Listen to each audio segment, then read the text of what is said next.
Welcome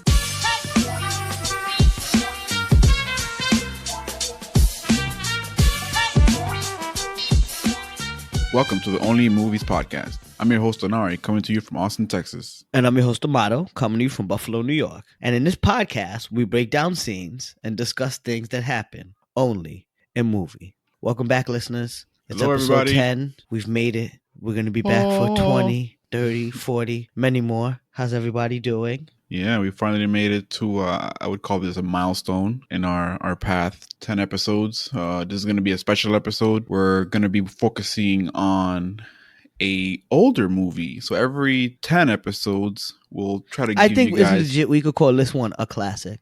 Yeah. So behind the scenes, we've discussed whether to say we're going to do classic episodes, and then what defines a classic, and is it just an old movie? This is the classic. We could have both agree on that. Classic is a very contentious topic, so we're pretty sure not everyone will agree on a classic, but we know that this is definitely one of them. And like I said, every 10 episodes, we'll be giving you what we consider a classic or what might just be an older movie that either has an anniversary. We just want to highlight this is a 20-year anniversary for The Matrix. So we definitely felt that this was a good time to cover this movie. It's one of my favorite movies of all time, and it definitely merits a deep dive. Amado, do you want to add anything before we start? No, I'm good. I wasn't expecting that.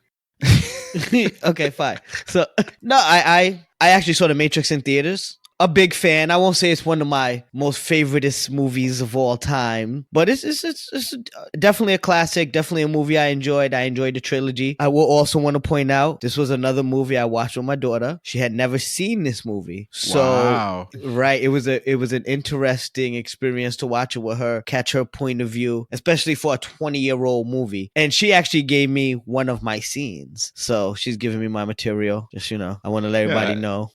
So this movie.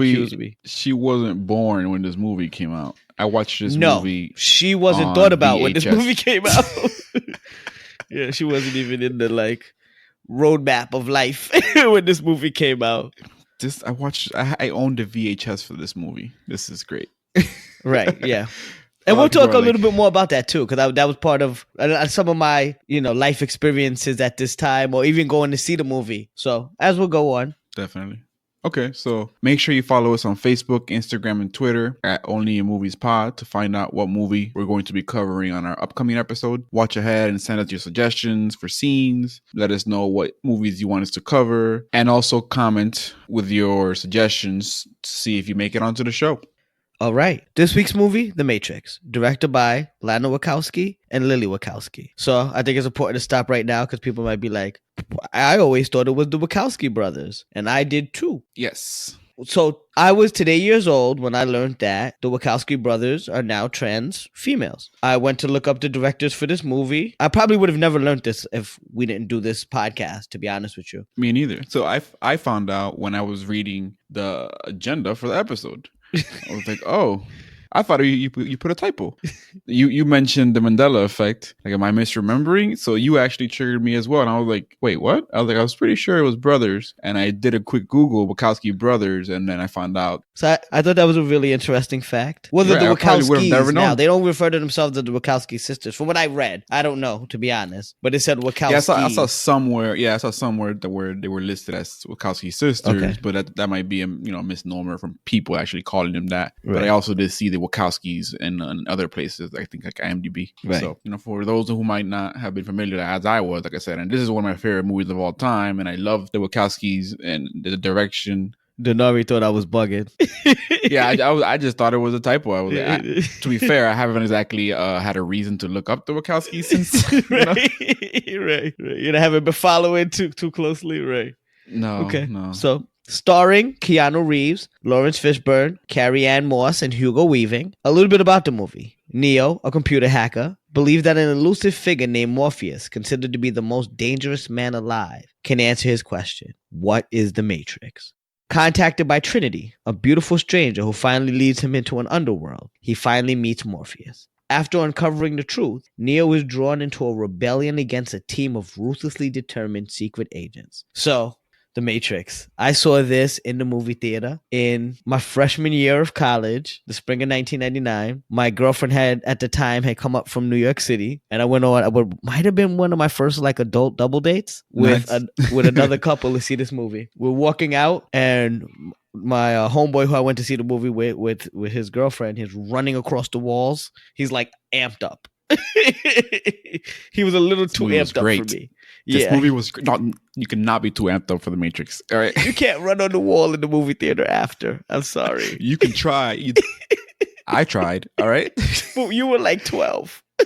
I think like half of America after watching The Matrix Tried to they were run up trying the to wall. run on walls. Okay. They were trying to dodge bullets. So I was actually thinking, did the Matrix inspire parkour? To an That's a extent? good question. Like, I I had started- a similar question. Not parkour, but was the Matrix and the creation or like the I guess propagation of the bullet time Yes, absolutely, 100%. style? Yes. Unless it was done somewhere another country that I might not be aware of, in a I wouldn't say Asian flick. Yeah, because I would think that would be the genre that would do it that I might not be aware of. Other than that, and for Americas, yes, absolutely. Yeah, I think at the very least the concept might have been already around. It was just not used at this level. And are you it was familiar with the such a concept popular- of gun kata? Gunkata? No, that's a new one. You ever seen Equilibrium? Oh yeah, I love Equilibrium. Oh, do you, just using all the guns? Well, that's what they called it, gun kata. It was using the guns in their fighting style. And this definitely had a influence on that as well. Yeah, it's actually funny you mentioned Equilibrium because that's the movie that I kind of associate a little bit with The Matrix because of like the fight, like you said, the fighting style. Yeah, and like absolutely. The gunplay involvement and also I would say Equilibrium obviously more because whoever has watched that movie they can tell that they're very close to their weapons. I would say less so in The Matrix. It's more about the actual martial arts, I would say. But yeah. So do you want to start us off with your scene? All right, definitely. So my first scene was the scene where they unplug Neo from the Matrix. So they unplug him. He goes down a water slide, and then the vending machine arm comes and grabs him and takes him to the ship. Yeah. That's a great description. So the vending machine arm. So it looked like Toy Story. So I was confused for a couple of different reasons. So first off, the Matrix has him. Why don't they just take him out and kill him or destroy him or get rid of him or do something to him? They meaning the machines? Yeah. Oh, because at that point they don't know who the one is. Okay. Also, would they able to just get into where the machines are and just snatch him right out? Oh, that's so like free him or whatever. Yeah. Like there's no security. They just come, unplug who they want, grab him, and just go about their business. You just reminded me. I had a similar thought when I was watching the movie because we actually see him awaken with all that stuff still in him. And unplug himself. Yes. So I think what they did was, and then they mentioned that pill that he swallowed in the Matrix disrupted the whole kind of trance that they were in and being sedated. But even so, if he's unplugging himself, shouldn't that trigger something in the machines to go, hey, so one of these guys is unplugging themselves and going down the water slide? Yeah, so I'll touch on that a little bit later in the overall section, but it was kind of glossed over because you're right. He drops down into some kind of bucket to get picked up by the vending machine arm, as you so aptly named it. But they don't really explain how they are able to then extract him. Like, right. Yes. So that's a good point. Yeah, there. I didn't think about that fully. I thought about how he was able to wake up, but then that's a kind of explained, but not the latter part of that. And then if they come in and get him, why weren't the bad guys waiting for Morpheus? They went through all of these things to capture Morpheus. Morpheus came to literally where they are to get Neo. They had to do something to get him, I assume. Why wasn't that just a trap to capture Morpheus and the Nebuchadnezzar? Up until then, he mentions that, they've been trying to locate him or track him, and they've just been careful, I guess. But no, but he comes to their house to get Neo. Nobody noticed? Again, that whole scene just confuses me. Oh, you mean in the actual real world, they will go to find Neo? Yes, and extract him from the Matrix. Got it. How do they get in and out without any issues? No beef. They're not extracting him from the Matrix. I think that's like the piece you might be confused in. So the Matrix is all virtual. So what they're doing is so they extracted him from the machines. That farm. Yeah, from the farm. Yes, the battery farm. But how does he get into the battery farm, out of the battery farm? No drama. I don't know exactly how, but and we know a little bit of this because of the sequels. They aren't really watching those fields the same way, and they don't have the same level of control that they do in the Matrix because it's the real world, as they mentioned. Right. They can pretty much hide as long as they're not making it hot through like whatever signals, etc. It's not really fleshed out, to be fair. It's not a great explanation. It's not a great explanation, but they have a little leeway. I'll give them a little leeway there. No, absolutely. And it's a sci-fi. I understand that. And you definitely have to give it a little leeway. But there's just like little things that you're like, wait, how do you do that? Or how? Yeah, they would have had to physically go get him somewhere. Yeah. Right. They physically had to get a body out of somewhere. I actually did not consider that because I was focusing on the very awkward bending arm pull out of the water. That whole scene's really, really awkward. And I was watching with my daughter, and I'm like, she must be like, what the hell is happening right now? I've seen this movie a million times, so it's different. That's another piece why I didn't even question it as much. I've just seen that scene, so it's like an iconic scene of him getting pulled out of the water, or even just being in the goo and having all the actual like tubes pop out of him. That looks extremely painful, by the way. But yeah, no, that looked horrible. But I mean, how do you expect being a battery to look? I mean, that didn't have any kind of expectations. Expectations, but that still looked pretty bad. Yeah. Okay, I'll take that. All right, but yeah, that's a good scene though. You know, you mentioned having watched this movie a bunch of times, so have I, and I never considered how they got him out of there. I've never considered it until I watched it this time. I was like, wait, I just don't understand. There's a couple of things actually that now on my umpteenth watch, I started to actually mull over. And I'm like, huh. Well, now because you have it only in movie eyes. Yeah. We're watching it through a different lens. Yeah. Okay, your scene. My first scene is the Neo bullet time scene when they're rescuing Morpheus. So this is when Morpheus has been captured by the agents. They have him in like a military protected building, and Neo's on the rooftop with Trinity. He's shooting it out with an agent. That's when we first see the agents kind of do the bullet dodge, which was an incredible moment, I think, in movie history, having that effect. You know how many reggae dances I saw because of that bullet dodge? I've never considered that. Yeah. Your bullet time affected a lot of things in life, including dance. No lie, I think that was a transformative moment in like movie history. Having that bullet time, it affected so many other movies. It affected video games. And then they overdid it. Yes, it was ubiquitous, and in a bad way because everybody was doing it. But to be fair, like once it kind of the hype died down, it was an effect that remained, and is still, I think, a great way to emphasize any kind of like action scene or bullet. I mean, the movie wanted to use that a bunch of times, and it still came out pretty damn good, you know. Yeah, no, absolutely. 15 years later, or 16 years later. Yeah, absolutely. And it's evolved. Right. It's gotten better too. So for 1999, this was, you know, I'll get to it later on, but I think they were ahead of their time in using this effect. 100%. This whole movie is ahead of its time in 1999. I went to RIT in 1999, so I was literally using probably the fastest internet, top 10% of the fastest internet you could be using at the time. Yes. And this movie was like very far ahead of its time. So Neo's on the rooftop, you know, he shoots at the agent, empties out both of his guns. The agent dodges it. Then the agent retaliates, starts shooting back at him, and he does, for the first time in the movie, his own bullet time. So he's moving like them. He's dodging. He dodges everything. And right before he's about to start dodging, actually, he yells to Trinity, help! You know, he looks to the left and yells help. But first of all, the scene prior, we had established that Trinity was on the rooftop with him to his right. So that was the continuity error right there. And I never noticed that. Okay. So he yells help to Trinity, and the agent, his last two bullets graze on Neo. He drops to the floor. He gets, you know, hurt. And the agent walks up to Neo and he's going to kill him off. He delivers his line, just human. And Trinity walks up and blows his head off. Right. But the problem with this is that how did she catch the agent off guard? And in the prior shot, we saw her in plain view on a rooftop, empty, just standing there.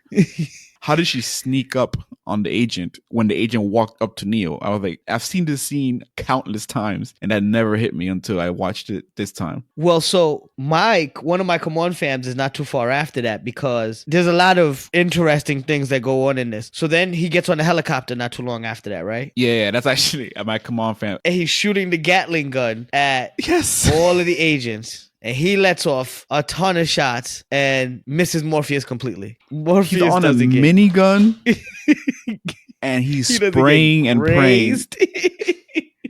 he manages to get all 3 agents and does not hit Morpheus at all. In the leg, the arm, finger, nothing. Misses And it it's funny completely. enough, this is a fun fact, and maybe people had, I don't know if they'll catch it before watching this, but maybe you can go back after. If you look closely, when he's spraying the minigun, the glass is falling. You can actually see through it, and you can see that Morpheus is not sitting in the chair. It's empty, and there's nobody in the room. So that was another error. Jeez. Yeah. Okay. It was it's a brief error, but it's definitely noticeable. Something that if you're looking for it, you'll notice. Okay. Exactly. And I think a lot of these things I never noticed all the times that I watched it, because there's just the sheer amount of dope shit that's going on. It just makes you kind of not really care for the nitty gritty details. But now looking at it with a kind of more closer eye, there were a lot of different glitches or errors in the movie. But yeah. So yeah, I definitely agree. So what do you have for your second scene? That's actually perfect too, because I had to come on fam after that, but my next scene is right before that. So, and this is the one my daughter pointed out for me. Okay. They call up and they say we need guns, and they get a room full of guns, Yeah, and they can choose any gun they want, right? Mm-hmm. Why didn't they call up for armor, bulletproof vests, a riot suit, something to just go up there and not get shot? And my daughter said that. I was like, that's freaking brilliant. I've seen this movie 1,000,000 times, and I never thought, why did you get armor? You could have just said, hey, we need a roll of bulletproof vest, and we'd be good. That's a great point. And thinking of the realm of the Matrix, the fact that it is a simulation, essentially, you have unfettered imagination of what you can insert into this world. And in that loading room, like you said, they bring up all the guns. I also thought, why are they picking the most basic weapons, submachine gun, handguns and stuff? I'm like, you should be taking like a bag full of grenades, all right? Rocket launchers. Yes. Yeah. Right after that, they go through the metal detector. She puts the guns down on the metal detector, gives the cops time to react, has a shootout with them, and then the cops calls for backup. Their plan was to have a shootout. Why didn't they just walk in and shoot the cops? That's not as dramatic. Why did they give the cops time to call for backup? And they could have just ran up in the building and had to jump on everybody. But they had to go through, have the metal detector go off, have the cop go, and then have a shootout. Yeah, especially because I understand if they had to get past like a certain threshold, meaning like, there was like some bulletproof glass that they weren't going to be able to get past easily. They had a blast door. They were in some kind of protective cover. No, it was just regular ass metal detectors in an office building lobby. It was like court. Yeah. It's like, yeah, you went in and it was definitely more for the effect of it, because like you said, they could have shot up the whole lobby. Nobody would have made a phone call. Nobody would have made a phone call. They wouldn't have known.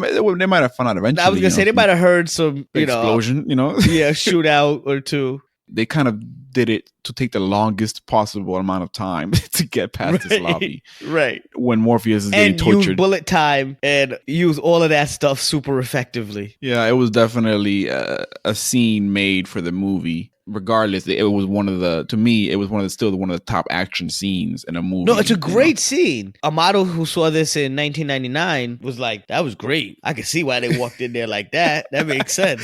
2019 was like, that is the dumbest approach you could have taken. Yeah. They also blew up the lobby and then did a whole elevator zip line. Yeah. Which was awesome. Visually. That was dramatic. I remember that scene. That took me back. I love that. Slow down that door. That's like that's like an iconic scene. Yeah. Okay, your next scene? My next scene is the subway extraction scene. So this is after they escape from that office building. And you bring up a great point as well. All these things, the movie kind of had a long run of problematic moments. Right. Only in movie scenes. They were like, in 20 years, there'll be a podcast. We're going to give them as much material as possible. Yes, in the least amount of time. Because majority of the movie was pretty good, I would say. Pretty solid, they did a great job. Yeah, they did a great job of explaining the thing, even with this whole sci-fi and dystopian future concept. So this scene is after they escape the office building, they're in the subway. They get to the phone booth. Morpheus goes first and he gets extracted back to the real world. And then you get Trinity that wants to have a heartfelt moment right now. That they could have had when they got back. That's one of my Come On Fam scenes. First of all, they didn't notice the guy just laying there. And every other time they're all looking around, making sure nobody's following them. Especially when you're being actively chased and sought after. Right. You just killed Everybody. Like the entire police force. You made a point to try to escape, and then you get to the place where the phone is, and then there you drop your guard. I have answered the damn phone, misplaced convo. Yes, I was like, what are you, Spider-Man? I was like... So she just starts to have this heartfelt moment in the most time-consuming way possible, because it could have been heartfelt and quick. Right, she could be like, I love you. And she didn't even say anything. That's what killed me. I noticed that she does this kind of often, because in the Cypher betrayal scene where, you know, he gets distracted and he's back in the real world on the Nebuchadnezzar, Trinity again starts having a heartfelt moment as soon as she gets distracted with Tank. And I'm thinking, like, isn't Neo still in the Matrix? The man she loves not taking very great care of him. Okay, right. So speaking of Cypher was dirty backing. Yes, I have that as well. He was definitely guilty of numerous counts of violations. The dirty Mac. Yes. I don't remember you ever bringing me dinner. Yeah. That was so lame. I have that written down. I was like, dirty Mac. Like, how you feel? Right? Tell us. And then, you know, speaking to him real quick, he asked for the wackest shit. He's like, I want to get out of here and I want to be an actor. And someone known. Like, really? You want to work? I just didn't really get it. And then for that scene too, I was like, they had Morpheus. Why they had to kill everybody else? But I understand you have to stuff out the revolution. When he killed Tank, I have kills Tank, ho. That was some ho shit. Not only that, he did a bad job at killing Tank, as we clearly saw. Well, yeah, right. Shot Tank would be a better description. So real quick fact before we get to the next scene. When's the first time you ever saw Lawrence Fishburne in something? Good question. Off the top of my head, I can't even So recall. my first time. You said what? I know that he was in Spike Lee's movies, but he was in School Days. Yes, but that's not where I first saw him. He was in King of New York was an early one. Deep Cover was an early one too, but that's not of mine. Mine is Pee-wee's Playhouse.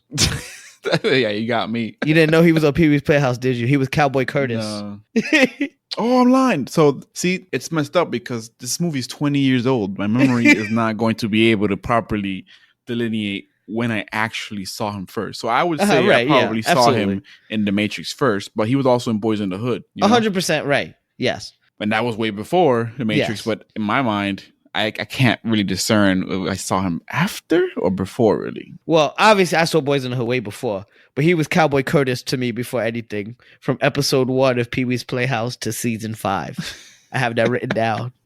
So this is my last scene, and this was just when they try to explain what led to the Matrix and what it is today. And they say the humans torched the sky so that the machines couldn't survive. But what about the fucking humans? If you torch the sky, what about the crops and food and all the things that are reliant on the sun to exist? I thought about that as well when I was listening intently to the conversation. But I think it was a war of attrition. So it's less about them being able to survive and more about the machines dying She's first. Not being able to survive. Yeah. I mean, we know that humans can survive without sunlight. Yeah, but we cripple ourselves greatly without sunlight. Of course, but it was. I think that was like a Hail Mary move, and then that's what he kind of explained. Like that was the last stand, try and fight against the machines, and they underestimated them. Right, it was a really not well thought out plan because they didn't even win. my that scene was actually interesting for me because he's explaining the fact that they scorched the sky. He didn't really explain how. I was like, okay, how do you get a continuous scorching if it's not through, like, I guess, nuclear fallout, maybe? Of the sky? I don't know. Yeah, but the nuclear fallout doesn't even make sense because how do humans survive? Right. And it's funny because this movie in general, you know, now after 20 years, I know so much like trivia or information about it. It was considered to be like an unmakeable movie at first because the concept was too complicated. That's what he said. Fun fact, Lawrence Fishburne himself actually read the script and said that he didn't understand what people kept saying that it was complicated. He thought it was a very smart movie and pretty straightforward. And I would have to agree with him. It wasn't very complicated, the concept. So, you know, the one thing we didn't say so far, actually, now that you bring that up, is how much this movie make. We normally mention that. This made $463 million. So I actually saw the box office earnings, and I noticed that the budget for it was in the 60s. So I was like, oh, that's not a really inexpensive movie for all that they had in it. And then I remembered inflation. It's been 20 years.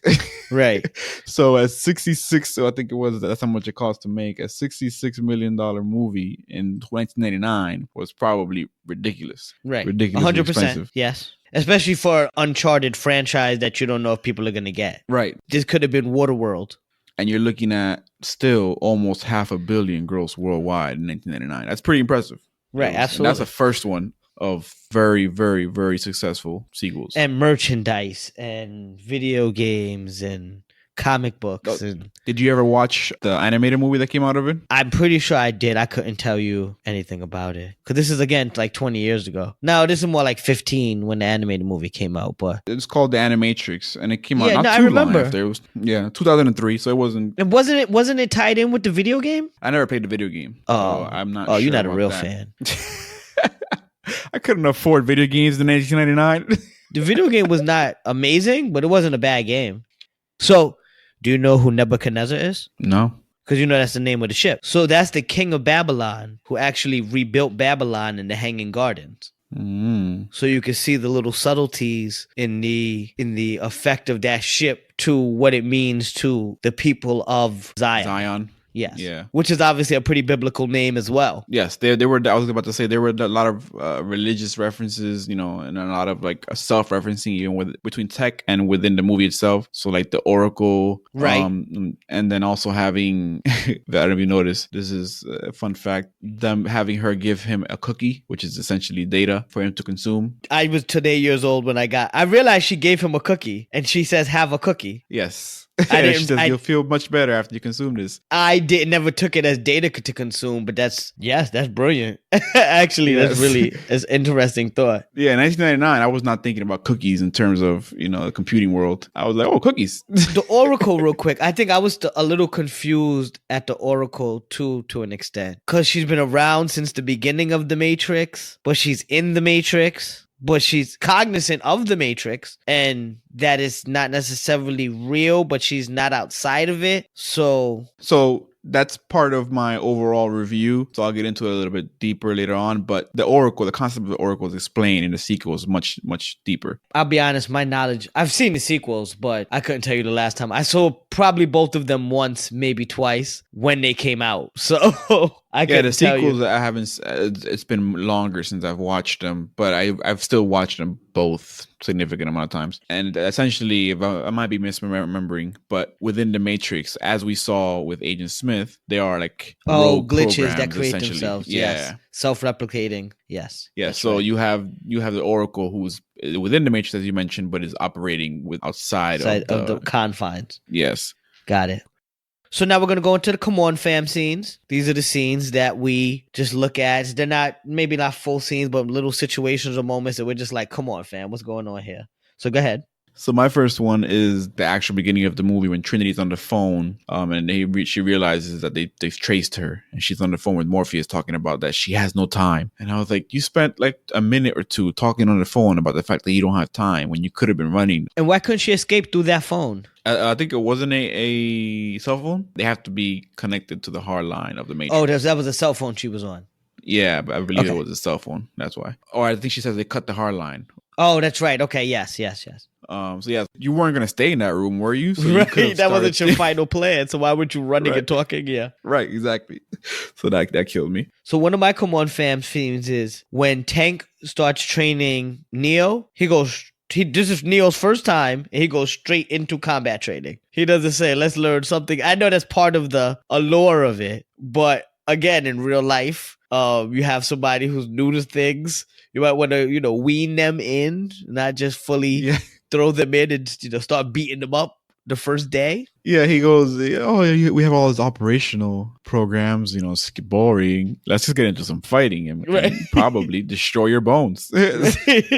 See if you're real about that life. That was a good one too. And it's funny that you mentioned the whole someone not being privy to the whole environment that they're going to be in. When he gets disconnected, Neo from the Matrix, they bring him into the Nebuchadnezzar and he's like, why do my eyes hurt? And they're like, oh, you've never used them. And I'm like, well, hold up. So then how can he talk? I was like, so he should be... There's a lot going on here. How's he walking? He's never used any of these.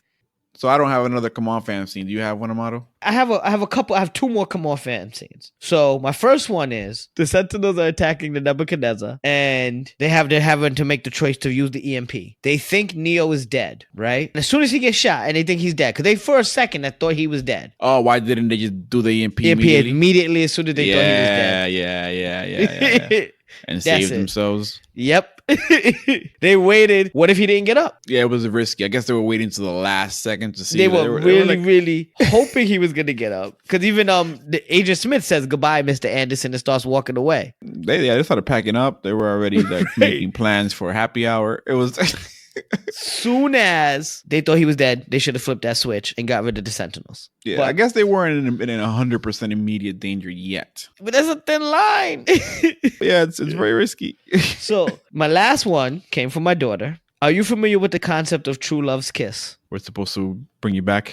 She was so mad that Neo was brought back by true love's kiss. Yeah, it was... She was so mad. She was like, "True love's kiss," and I was like, "I don't know what you're talking about." First, I said Cinderella, and she was Sleeping like, Beauty, you meant? Yeah. She was like, noob. No. I was like, Beauty and the Beast. She was like, kinda. Snow White. She was like, yes, I give you Snow White. But then she was mad. She was like, "This is dumb." True love's kiss. She kissed him, and then he came back to life. She was not feeling that part. After watching that, I had a similar realization. I'm like, wait, so did the kiss actually bring him back, or it was just that coincidence? Like, she was speaking to him in his ear as well, and if we go based off of the Oracle, he was never going to die in the first place, because he was the one, and they made that abundantly clear throughout the movie. For example, when Cypher is like, well, if he's the one, then I shouldn't be able to kill him, right? So like throughout the whole movie, they keep emphasizing, that these things can't happen if he's the one. So my thought was, it was definitely filmed to seem like her kiss brought him back, but again, if we're believing the rest of the movie, he was going to come back regardless then if he was the one. So, agreed. I don't know. It was, But it was definitely a true love kiss scene. Yeah. Yeah. Okay, so any facts? I don't think I have any more facts, but I do have some funny stuff. I noticed Neo is such a pushover. From the beginning of the movie, when he's in the car, they're like, "My way or the highway," and he tries to leave, and then Trinity is like, "Nah, stay. I'm sure this is what you're supposed to be doing." He's like, "Okay." And then he's in the car in the limo with them. He sees that huge extractor, and he doesn't seem too concerned. And they're like, "Just stay still." And he's like, "Okay." So that was another take off your shirt scene, but this time there was two women involved, and he was like, but this was a little scarier. I admit that. It was, but I would have been like, hell no, right? You take me home now, young ladies. I have somewhere to be. One of my funny scenes was when Morpheus versus Agent Smith in the bathroom. That was a way sturdier bathroom than the Mission Impossible bathroom. They were going at it in that bathroom. I couldn't help but think about that too. I was like, they're destroying it. But I mean, the toilet just cracked a little bit when his face hit it. It wasn't too bad. Right through it. Oh man, that was pretty. Yeah. And then another thing I noticed is so Morpheus, after Neo talks to the Oracle, he goes, "What was said was for you alone." But Morpheus and Trinity have been telling Neo everything that she told them willy-nilly. But she said this, and then she said... I was like, what? Yes. So which one is it? Yeah, I noticed that too. Yep. So I found that little scene funny. And then a general note, they have terrible aim in this movie. Yes, I have Shaq at the foul line. This is the lowest shooting percentage. Their shooting percentage is low. It's pretty bad. And you're talking about in confines of like rooms, not even like across a field or with a scope. They're in the same room, just missing everything. And they get gun training. Like they can get gun training programmed into them and can't hit the side of a freaking wall. It's pretty bad. Bad shooting. Yes. Yeah, poor shooting. Yeah, that's all I got. So, a couple more things for me. One thing is, so the end of the movie where he goes through that "you're afraid of us, you're afraid of change" speech. You know what I'm talking about? So, for those of you who might not know, Denari and I are fraternity brothers. And in my first ever step show in the summer of 2000, we did the Matrix theme, and that actually played. That whole scene where he's doing that speech played before our introductions. So that brought me back. And I remember how like innovative that was back then. Like, ooh. This is the Matrix, baby. I'm telling you, this movie was iconic. It was, no, definitely. And then the other thing I noticed, did you notice in the closing credits, at the very end of the closing credits, they and you got to think, this is one of the first movies to do this. They advertise a website, whatismatrix.com, and the password is steak. I can't remember I remember this kinda. I can't remember what you could go to and see at the time. But that, again, very super innovative. All right. So do you want to get into the overall review? Yeah, go ahead. So overall, if it's not clear yet, I love this movie. It does not get old for me. I've seen it, I think, more times than I can count on my hands. And I enjoy it every time. I enjoyed it this time when I watched it again. I was able to watch it more intently than I normally do when I'm just kind of like, it's just a regular leisurely replay. I did definitely find more holes than I had ever noticed before. And still with all that, the style, the way it was kind of dark in terms of like the concept, the storylines, the fight scene, I loved it all. I think, as you mentioned, it was way ahead of its time. And we have the ability to now know, having already experienced the sequels, that they do go into more detail and explain these things further. But taking this as a standalone product, there were definitely areas that were not fleshed out fully. Right, because when you see this, you don't know it's a trilogy. Exactly. Okay. So, The Matrix, I mean, we're going to sandwich method it. I've good, innovative, different. I saw this in the theater. I didn't know what to expect going in. I think to me, like the first movie, one of the first movies I ever really went into not expecting or not knowing what to expect was The Sixth Sense. And ooh, that's a good one. That turned out to be an amazing experience. I had no clue what it was about. I didn't know if it was sci-fi or anything. Yeah, same for me when I watched it the first time. This movie was the same thing though. I went into this movie, had no clue what it was. And then I was like, wow, this is an interesting story and world they're building. The bad, again, as you stated, as a standalone, what you would have to take it as watching it the first time. There's just a lot of holes and things that need explanation that you don't know if you're ever going to get closure on. Eventually, some of them you do, some of them you never, ever, ever will. But I think that takes away from it. I thought another drawback was some of the scenes didn't age super well. Some of the jumping, kicking scenes 20 years later look a little bit cheesy. One of our fans, Deem, he mentioned the martial arts and the fact that Keanu Reeves was not the most charismatic individual doing a lot of martial arts in a way that wasn't exactly very believable. And then you mentioned now, looking back at it, 20 years later, it shows. Yeah, Keanu Reeves not the most charismatic individual, period.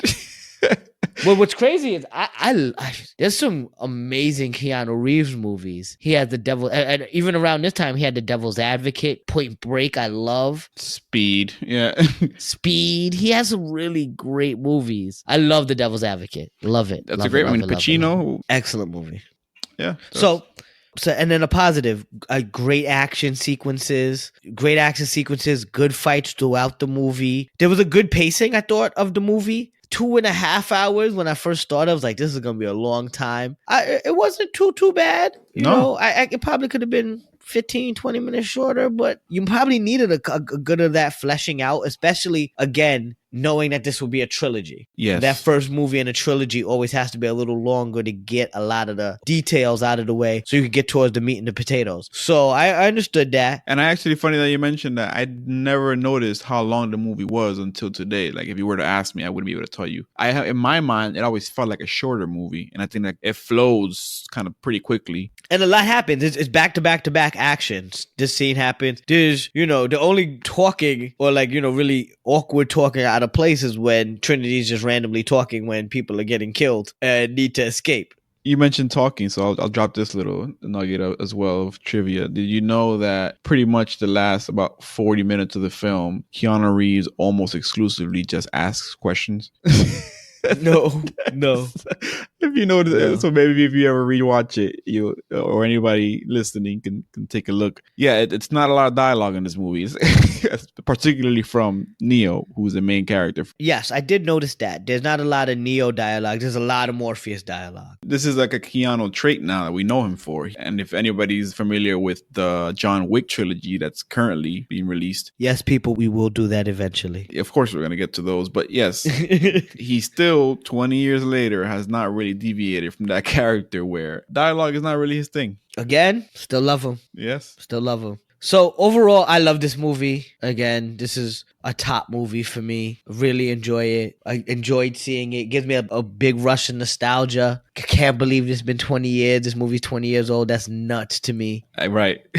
It's insane to me. I mean, I remember I saw it at Tinseltown in Rochester. 20 years, again, freshman in college. And it aged, again, other than for some scenes here and there, it aged very well.